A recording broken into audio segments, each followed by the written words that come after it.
Okay, Assalamualaikum and salam sejahtera guys.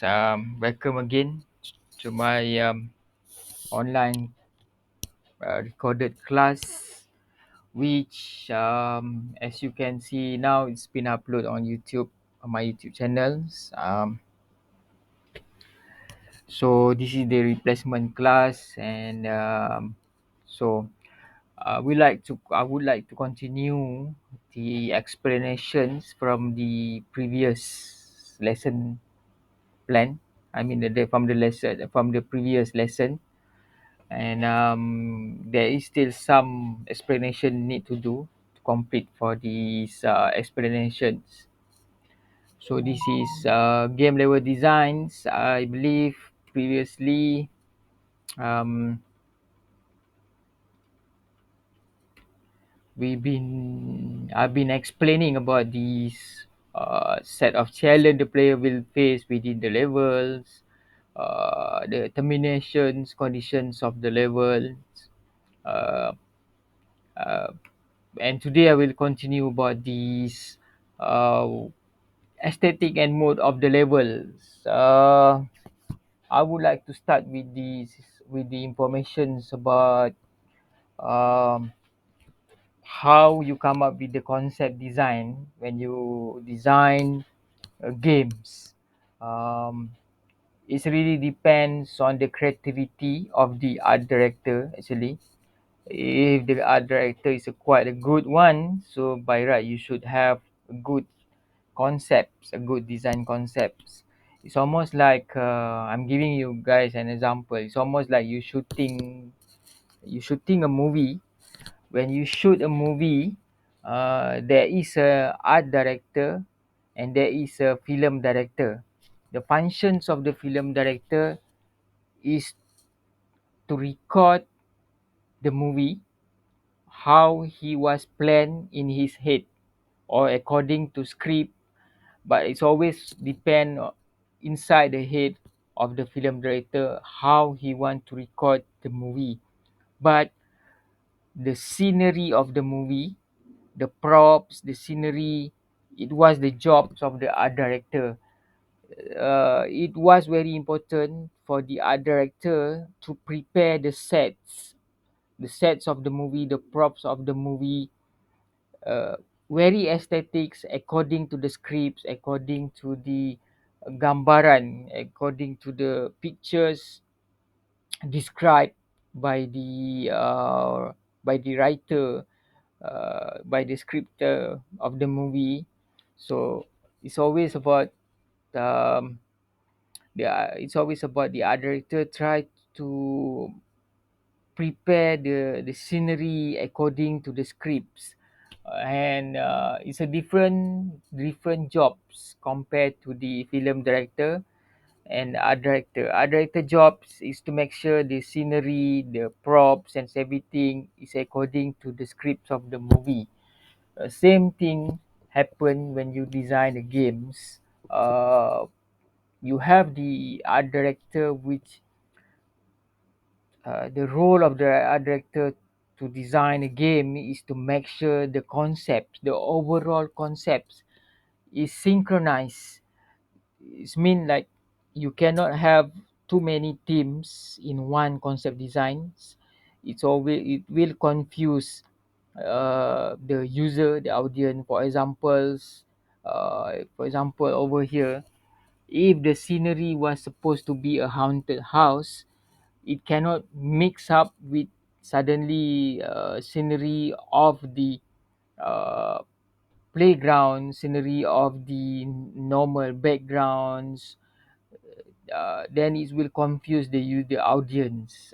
That's why it's very critical for the game designers to ensure, to make sure that the continuity of the game scenery, uh, there is the continuity of the game scenery, it happens, and the art director will make sure that the game designer will uh, comply and will design according to the art concept that given by the art director. So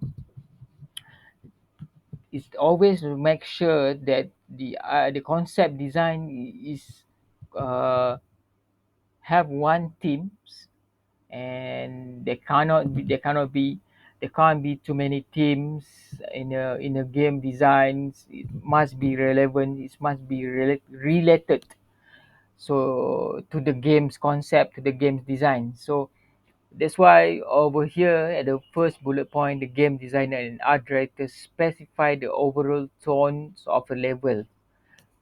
So if the in one level, if the level was is about a haunted house, then it's always about haunted house. It never can be the other scenery other than the haunted house. So then we further to the second bullet point, which is the artist create the specific models and texture. So this is the job functions of the 3D artist, 3D modeling artist, to create the specific models and texture, to make sure the scenery, the props and everything is according to the concept design. If the art director specifically wanted the video game environment was a haunted house, so the artist need to create the objects, the texture, the textures of the house look haunted, looks like an abandoned old house, creep it's a creep environment, so very creepy. So that's the job functions of the 3D artist. And if you go further to the third bullet point, the level designers take general specifications and decide how to implement those plans. Basically, the general specifications come up from the art directors. Usually, we in the industry we have these brainstorming session whereby everyone was sitting around, and basically the art director will give us specifications, the specific instructions on how to come up with these game concepts. If it was in the night times, then the environment should be in the night time. They cannot be suddenly in the morning time, in the dawn time. They should be in the night times according to the gameplay. And usually the 3D designers, they have their own general specifications on how to implement these plans. It was in the forms of storyboards, it's a written in the storyboards, and will pass over to the 3D designer, what the 3D designer job is, what the graphic designer job is, what is the multimedia designer job is. Even if the plan says level 13 will be scary haunted house, the level designer decide what kind of house and how to make it feel scary. So this is the general specifications that provide from the art director. For example, the art director say, okay, I want it in the level 13 will be a scary haunted house. So it's up to the designers to think of what the looks of the haunted house, and how the looks and feel of the haunted house, and how to make it a real scary. So this is part of game design that's very important. We're talking about texture. We're talking about many aspect. Lighting include lighting, angles. uh,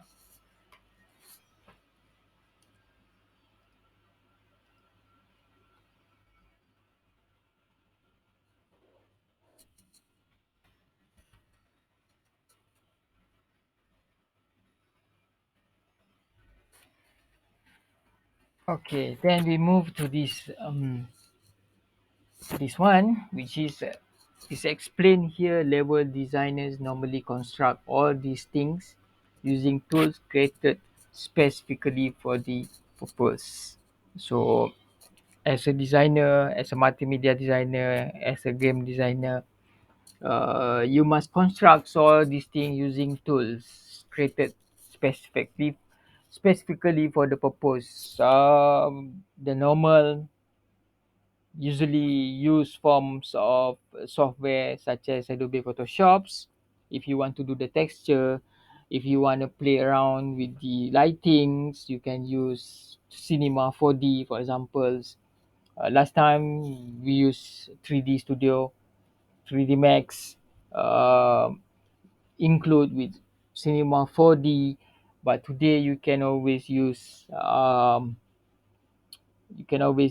other software, uh, especially design game software to include in your constructions, um, such as Unity, for example. They have the ability to construct all these things, but to start it first, usually we use a simple software such as Photoshops and 3D Max. Okay, to the another bullet point, which is some games actually um, ship their level design tools along with the game, so the players can expand and customize the game world. So some game uh, ship the level design tools. So this is the capability that design for the user to enhance the and to customize the game world. For example, Super Mario Bros. You can always design some of the levels according to your desired. Uh, so it's come along with a tool, a simple tool basically, so you can customize, so the players can expand the game world. So so it's part of the option that given to you.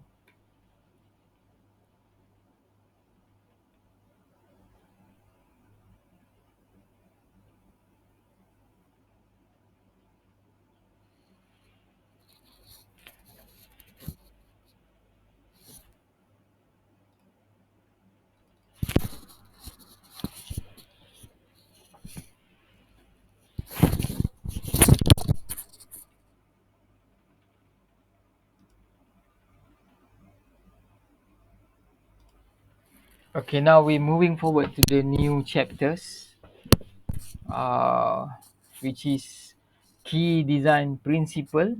Um, well, there is two types of design principle to design a level: universal level design principles and general specific level design principles. So there are it you should be remember when you design something.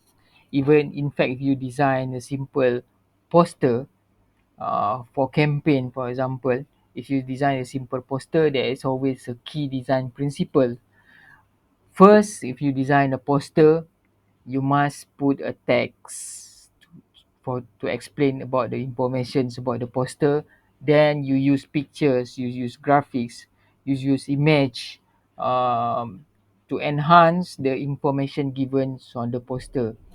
So same thing goes for if you design for the games. uh, so there is a guideline for the key design principles, and there is a universal level design principles and general specific level. In the universal level design principles, um, usually it's a quite universal that you aim at designing levels in any kind of games. By make the early levels of a game tutorials level, for example, you must provide the tutorial levels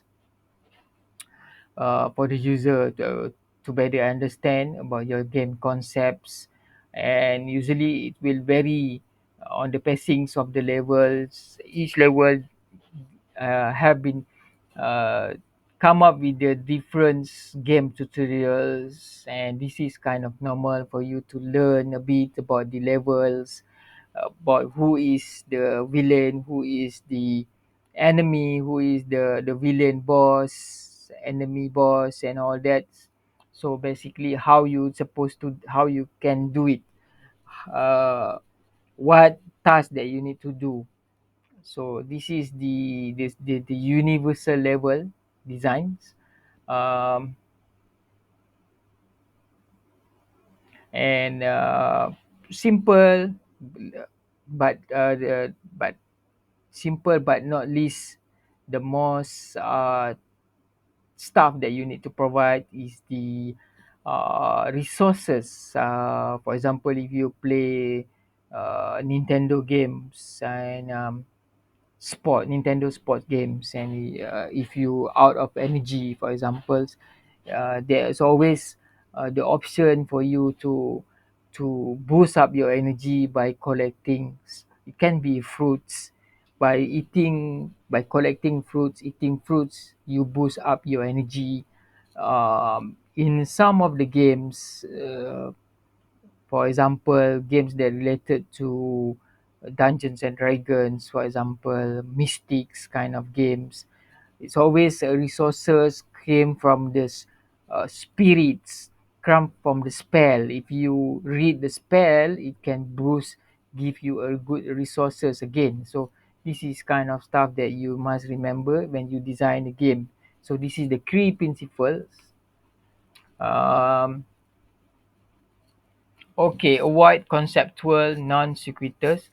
Unless your label is either intentionally surreal or meant to be funny, you shouldn't build things that make no sense, such as room accessible only via ventilation shaft. So logically, if you try to do game designs, the key principles, if you try to build something, it have to be sense why you build the stuff. The more logics you can provide the stuff, the more logics to the humans, the more experience, the more logic to the human experience, the more the game design will be played by the human. For example, that's why uh, if you try to design something that related to space adventure, you can play around with something surreal, because by right human never experience space adventure. So in a space explorations, one or two things that most important that we already know: we cannot breathe air at the space, that's why we need an oxygen tanks, and we cannot defy gravity, because there is no gravity in the space. So you must provide these two logicness in your game when you design something that related to space. Other than that, you can play around with surreal stuff, because human never really experience about space. They want to experience about space, so you can intentionally try to create something surreal. For example, I'm giving you example movie, Quantum Mania, the Ant-Man, whereby the Ant-Man experience the life inside the Quantum Mania. So there's no really uh, guidance experience about what is quantum idea, other than we know it's the theory about it. So the director basically can play anything, can put anything that he desire, that he wanted, because people never been to the quantum mania. So basically you can create surreal things, unless if you design something that related to games that related to war. For example, World War II games. World War II games, basically there is a history about World War II games, and there is an information about the World War II. So basically you cannot design something that's surreal, something that absurd, something that out of the history of the World War II. It would it would not make sense to the user, and by rights they will have adopt to play the games. All right, now we moving to the second bullet point, which is don't put dangers or reward in place in which no sane person could possibly expect to find them. So true, so true. If you play games, usually you will generally universal level designs. If you want to put something, the resources, the heart shapes power that can boost your power if you touch the heart shapes thingy. Usually we can put it inside the cupboard. It's a normal, people will search inside the cupboard.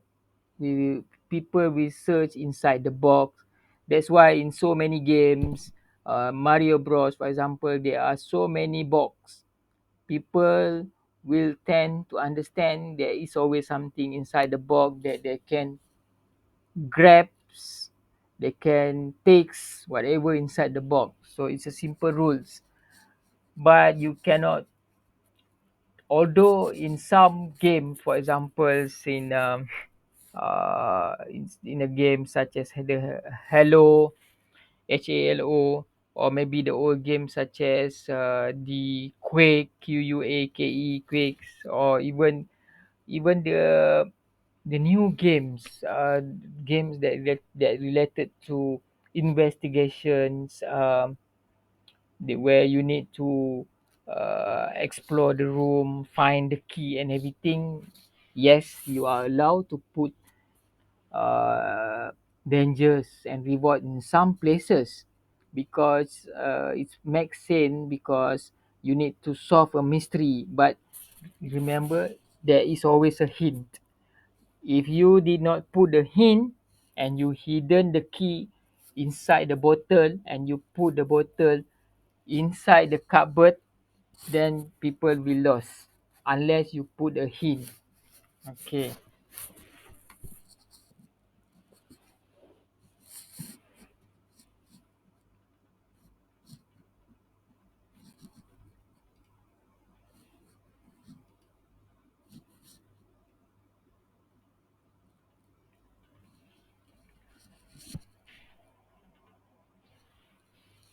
Another explanations about the universal level design, uh,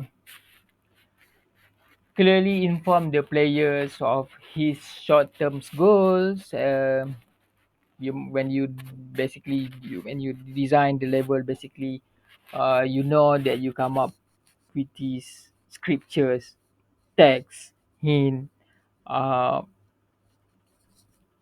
so much informations that you need to provide, clickable informations, just to explain to the user what is their short-term goal. Sometimes it can be appeared in the forms of guidance. For example, if you play games of Harry Potter, the guidance should be the Gandalf. Gandalf should be the guidance. Gandalf will come over to you and he will whisper to you what you need to do, what is your short-term goal. So basically, you have the guidance. Um, or as simple as books. Books that have a short-term guidance, that the user aware of the situations. Unless your game offers only a sandbox for player to simply place around for the fun, at any given time he will be working to achieve a whole hierarchy of challenges. Yes. Unless if you design the levels, uh, um, you design something that have the whole hierarchy of challenge, such as Mario Bros, then it's okay, understood by the user. Um, from the overall victory conditions of the game down to the problem occupying his attentions at the immediate moment. So problem occupying his attentions at the immediate moment. So any moments that you come up with your level design, remember uh, to be specific in what you plan for your users. And for example, in the victory conditions, what is the plan, what is the purpose, what they need to do. um, so there's always a guidelines for the user, so they cannot be lost. You can either tell the player exactly what to do, or let the player to discover the long-term goal through explorations or observations. Usually, it happens a lot in the games. You should never leave the player wondering what to do next. Yes, this is stuff that I found out when I access your seniors final year projects. Sometimes they happen to let it go, whereby the player is wandering around, and that's why you need sometime to make sure that your world, for example, is very small according to your plan design. uh, if you make it your world too big, and the player will go wandering around wasting times, so it's not good for your game concepts. um, in facts, as I said, that's why in some games you provide the guidance, just to whisper to the player, just to tell to the player what is the current or next short term goal that they should be encountering, or they should be experienced later on. um And another good importance that you must also consider when you design the level in the game level designs concepts, you must be clear about the risk, rewards, and the consequences of decisions. For example, if you I don't play game of Gods of War Ragnarok. Some call it Ragnarok, some call it Ragnaroks. I don't play the games. I was too busy. But I love to watch people play the recorded play on how the gods of war Kratos kill their enemy and so on and so on with his sons. Um, Usually, when Kratos experience some things new, there's always about the explanations about the risk that he will be taking. For example, in a way for Kratos to save the child, the daughter of the one of the uh, character, he must face Thor, God of Thunder, Thor, God of Thunder. He clearly understood what his task is, because he already know Thor and what Thor, God of Thunder, is capable of. So it's always about the risk that you want to explain to your user, the rewards and the consequences based on decisions. If the uh, unplanned unplanned and more an exploration game, for example, they tend to let the user to decide what happen if you take the A, what happen if you take the B road, if you take the C road, what happens. It's up to the user to the player to decide which road they want to go. And of course there will be a clear consequences if you take the road A. If the Kratos want to kill Thor, there will be the consequences. But if the Kratos want to spare life of Thor in future, there will be a consequences to Kratos in God of War. So there's always a consequences. So when facing challenge, the player should always have some idea of the benefit of the success and the price of failure. Yes, this was correct. It's always you telling the player what happen if you chosen the path, if you chosen the road, if they make that decisions. For example, all video game use the learn by doing by dying approach, which gave players no information about the elements of the game world. so that water died repeatedly as the players learn. So this is the old game styles. There's a term to describe the old and the new one. The new one is predictable. I don't remember the terms, but the new ones is always about exploration. It's always about giving you uh, options. You have option A, option B, and option C. It's always affects your rules of the games and how you play the games. So in the old games, such as Taken, for example, Taken 3, for example, the fighting games, there's not really an option for the user uh, to further explore other than make a fight with the enemy, and from fighting with the enemy they learn a few tricks and on how to kill enemy after he died several times. For example, games like Taken 3. Nowadays this considered as extremely bad decision, bad design practice. Yes, as I said today, the good example is God of War, whereby Kratos have to make decision whether he want to kill the enemy and pay the consequences, or he want to be mercy. He want to show a mercy, say a few wisdom words to the enemy, and the enemy become his friends, his allies in the future. That one day that can help him to kill the big boss and all that. So it's up to the player to decide. So this is the good design today. Players may not know very details of the game world. He should be able.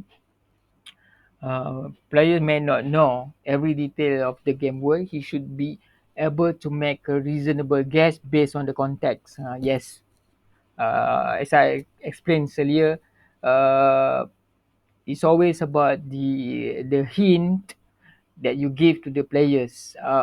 That's why sometimes, not sometimes, but always you have the guidance that can guide you. And in a many, for example, in the get Gods of War Ragnarok, for example, uh, Kratos basically can make a reasonable guess. If he try to kill uh, Thor, God of Thunder, he will know. He will face the Odin, which is the father of the Thor, which will be have much more power, uh, and it will be difficult for him. So there's always consequences by give a mercy to Thor. So basically, Kratos and Thor can defeat Odin.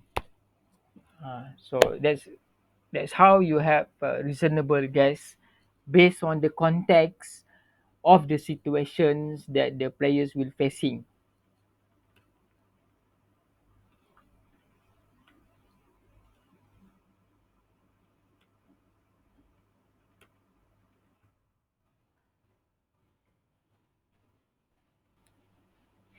And usually in the universal level designs, to make it the player access the informations and play the game easily, um, and so that they can fulfill their tasks.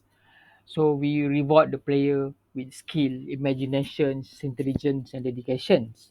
For example, if you play the game uh, such as um I'm talking about the famous games, Warcraft, for example. Uh, if you build the, if you in the side of the human, for example, you build the university. So by right, if you send your soldier, your soldier to the university, they will learn a few tricks, a few good tricks on how to manage their skills, especially on combat skill. then they have the advantage to kill the enemy. um, Sometimes you give them the intelligence.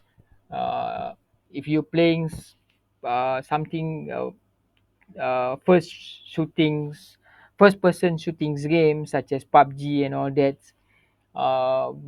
they will be provide with intelligence and dedications, so that they can further through their uh, task. These four qualities used to distinguish a good player. Good player deserve to be rewarded. Yes, it's always a good rewarded system, whereby if the player explore, solve the things, uh, do his task, basically they always are rewarded. Rewards can be in many forms: power up, shortcut to the higher levels, secret levels, mini games, cutscenes, um, awards, and high scores. Um, so usually, you need to inform the players they're really good. They done a good job. Is the reward. It's a reward system that always needed to be put in the level designs.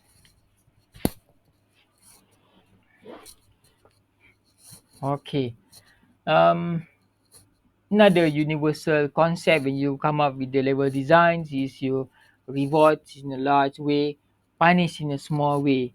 Um, Logically and psychologically, humans love gift.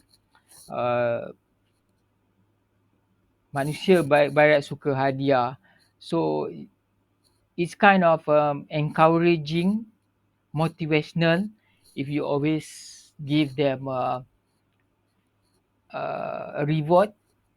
And if they make a mistake, although there is a punishment, but the punishment could be something very minimal.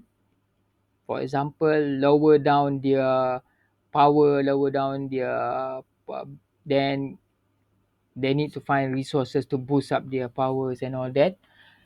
The hope of success motivates players more than the fear of failure. Yes, that's very correct. So that's why we are giving the hopes, by giving them more rewards, more power ups, more beautiful options, so that they can continue with their games.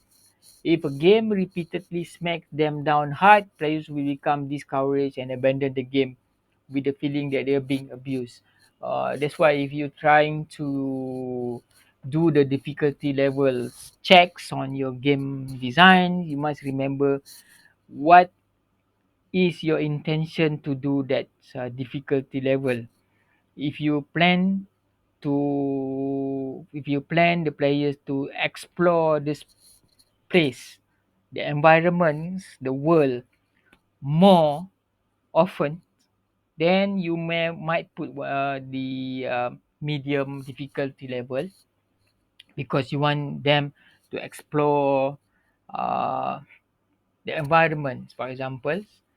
But if you want them just to finish their task, maybe you might consider giving them the uh, easy difficulty levels on that level, so that they don't have the desire, to abandon the games, because our primary objective is to give the players an enjoyable experience. It's always about entertainments. You must remember, whenever you design video games, entertainment is number one.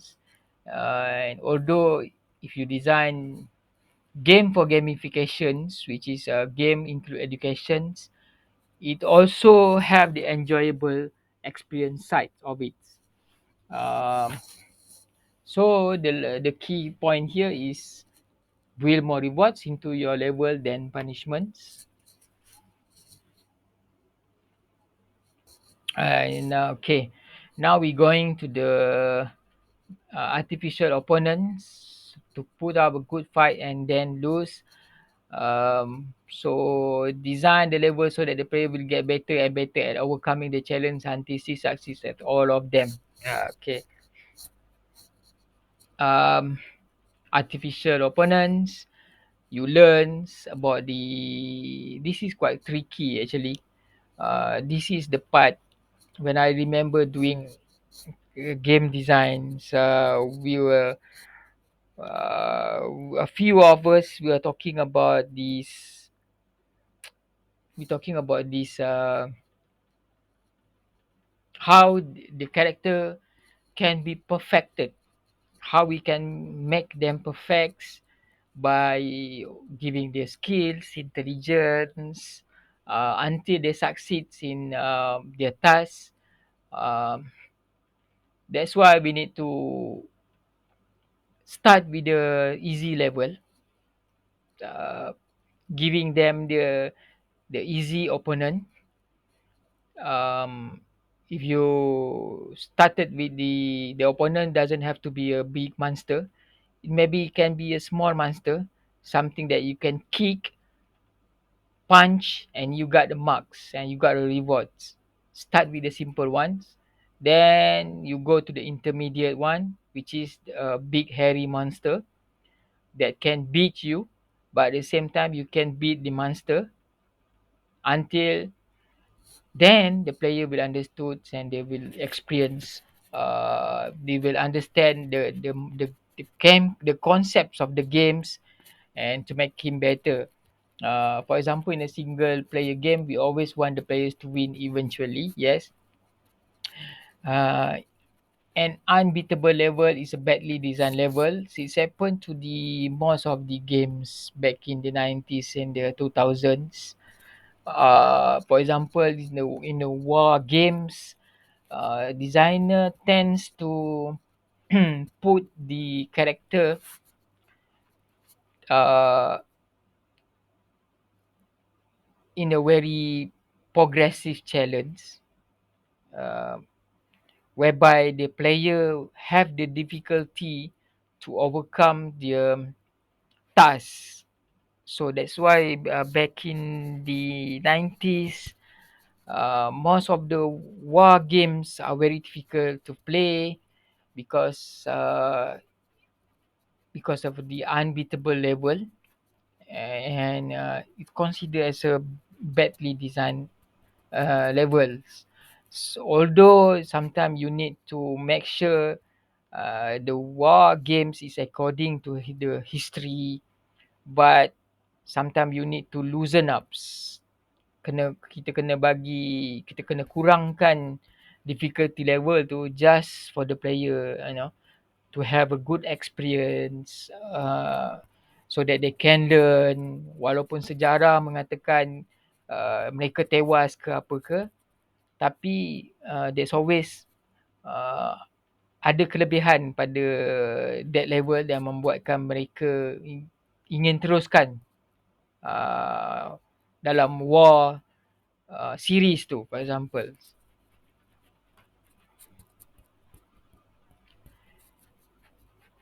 Okay, now we're moving to the implement multiple difficulty settings. Make your game accessible to a wider audience by allowing them to switch the difficulty of your games. So true. Switch between easy, normal, or hard setting. An easy game should mean easy. You gain nothing by restricting your game to only highly skilled players to enjoy it. So start. It's always remember, start something easy. Uh, then in between you can start with the intermediate difficulty level into the into the difficult level, but it's always try to uh, try to give the old season player something to be challenged.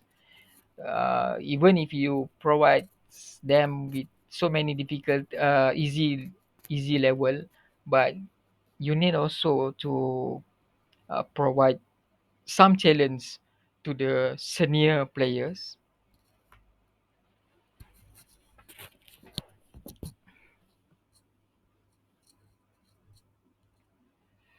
So now in the new topics, which is genre specific level design, apply only to game with specific genres.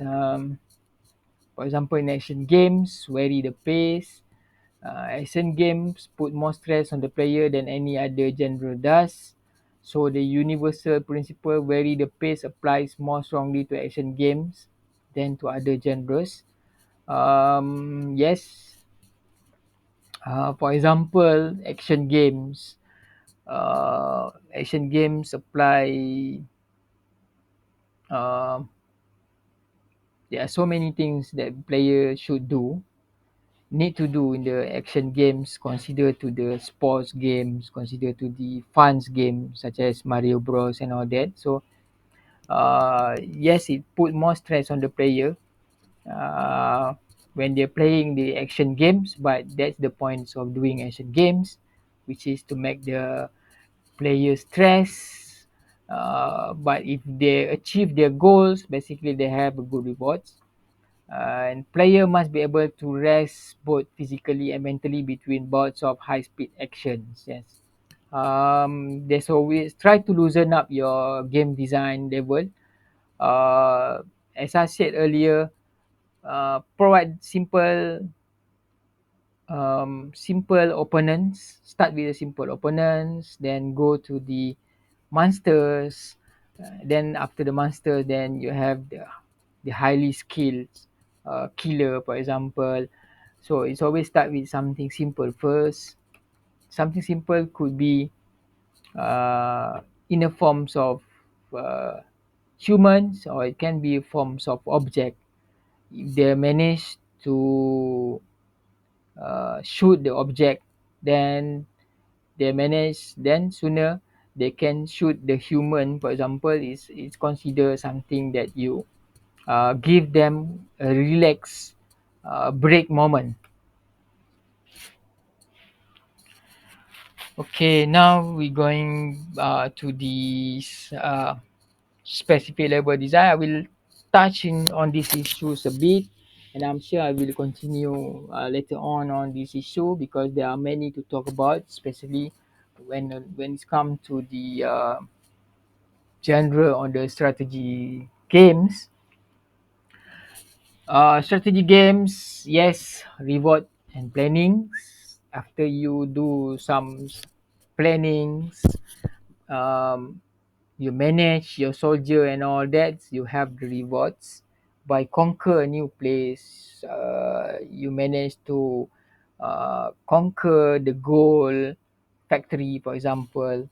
And for the strategy game, strategy thinking means planning, anticipating an opponent's move and preparing a defense as well as attacks, and considering an opponent possible defense move. In example, for example, when you're playing Warcraft, you plan all this. You anticipate with you get engaged, kan? Kita engage dengan kita punya opponents, tapi at the same time kita prepare. We already prepare how to defend ourselves from the attacks and all that. So this is the universal strategy games. Give player defensible location to build in an advantageous position to attack from. This is also going for the strategy games. You have a defensible locations. Usually that's why we have uh, a castle, kubu. We have kubu, we have castle, we have a big, very big house, and big house that cannot be penetrate if they're using a highly machinery. So this is the key principle when you try to do with strategy games. You provide defensible locations, and but let the player discover these places for themselves. So in a way for the players untuk discover istana, rumah, kubu yang kuat ni, tapi mereka ada cara dia macam mana dia nak, how they need to conquer that place first. So that's on strategy games. That's pretty much for today. There's lots of stuff that I need to talk about role playing games, whereby I think it's enough for this 1 hour explanations about the uh, game level design concepts. So we'll be continuing in my later soon recorded online classes that will be uploaded via YouTube. Okay, guys, thank you for your time for listening and takes time to learn about this.